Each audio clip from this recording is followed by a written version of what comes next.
welcome back to my channel. If you're new viewer, please subscribe my channel for more videos.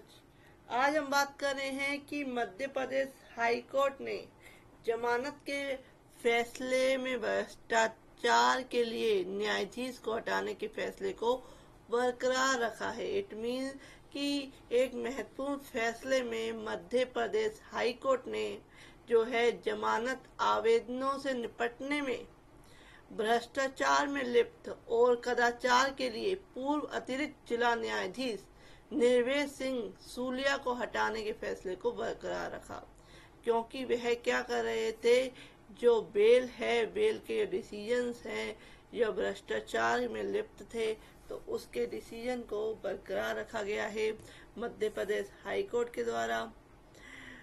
न्यायालय ने न्यायिक अवधारणा के उच्च मानकों को बनाए रखने की आवश्यकता पर जोर देते हुए सूलिया की उनके निष्कासन को चुनौती देने वाली रिट याचिका को खारिज कर दिया। तो इसमें अगर आप मेरे चैनल पर नए हैं तो प्लीज सब्सक्राइब माय चैनल इसी तरह के अपडेट्स के लिए।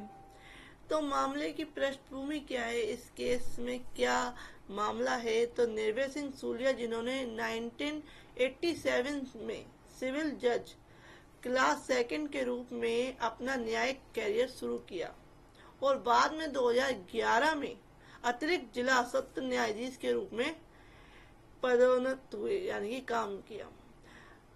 उन पर भ्रष्टाचार के आरोप लगे।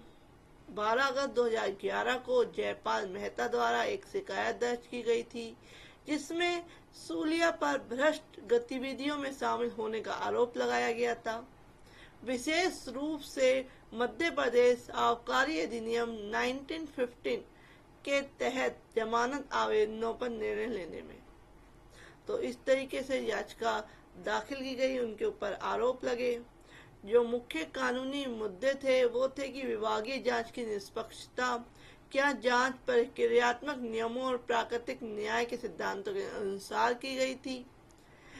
जो सेकंड था कि भ्रष्टाचार के साक्ष्य क्या भ्रष्टाचार और कदाचार के आरोपों को साबित करने के लिए पर्याप्त साक्ष्य थे।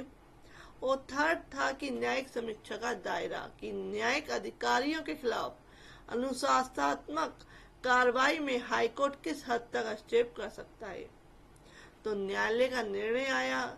कार्यवाहक मुख्य न्यायाधीश संजीव सचदेवा और न्यायमूर्ति विनय सराफ की खंडपीठ ने रिट याचिका संख्या 8623 2016 को खारिज कर दिया, जिसमें 2 सितंबर 2014 को निष्कासन आदेश और 17 मार्च 2016 को सूलिया की अपील को खारिज करने को बरकरार रखा गया। महत्वपूर्ण जो टिप्पणियां थी वो ये थी कि जांच के संचालन पर न्यायालय ने कहा कि जांच उचित प्रक्रिया का पालन करते हुए की गई थी, जिसके कारण बताओ नोटिस जारी करना और सूलिया को अपना प्रस्ताव प्रस्तुत करने की अनुमति देना शामिल था। जांच के दौरान उचित प्रक्रिया अपनाई गई, कारण बताओ नोटिस जारी किया गया, याचिकाकर्ताओं को कारण बताओ नोटिस का जवाब दाखिल करने का अवसर दिया गया, आरोप के लेख और अन्य सभी प्रासंगिक दस्तावेज कारण बताओ नोटिस के साथ उपलब्ध कराए गए, अपराधी की उपस्थिति में जांच की गई और उसे विभागीय गवाह से झिरा करने का अवसर दिया गया और उनसे बचाव पक्ष के गवाह से पूछताछ की। नेक्स्ट था कि भ्रष्टाचार के साक्ष्य पर न्यायालय ने पाया कि भले ही भ्रष्ट या अनुचित आदेशों उद्देश्यों का कोई प्रत्यक्ष सबूत नहीं था, लेकिन सूलिया के जमानत आदेशों के पैटर्न ने कदाचार का संकेत दिया। भले ही भ्रष्ट या अनुचित उद्देश्य दिखाने के लिए प्रत्यक्ष सबूत न हो, लेकिन जमानत आदेशों के मात्र अवलोकन से यह देखा जा सकता था कि न्यायिक अधिकारियों ने ऐसे तरीके से काम किया है जिसे किसी भी तरीके से स्वीकार नहीं किया जा सकता। नेक्स्ट है कि अनुशासनात्मक कार्रवाई की न्यायिक समीक्षा पर न्यायालय ने अनुशासनात्मक कार्रवाई की समीक्षा में अपनी सीमित भूमिका जो जोर देते हुए कहा कि भारत के संविधान के अनुच्छेद 226 के तहत शक्तियों का प्रयोग करते हुए हाईकोर्ट को पूरे साक्ष्य का मूल्यांकन करना चाहिए। तो फ्रेंड, ऐसे अपडेट्स के लिए प्लीज सब्सक्राइब माई चैनल।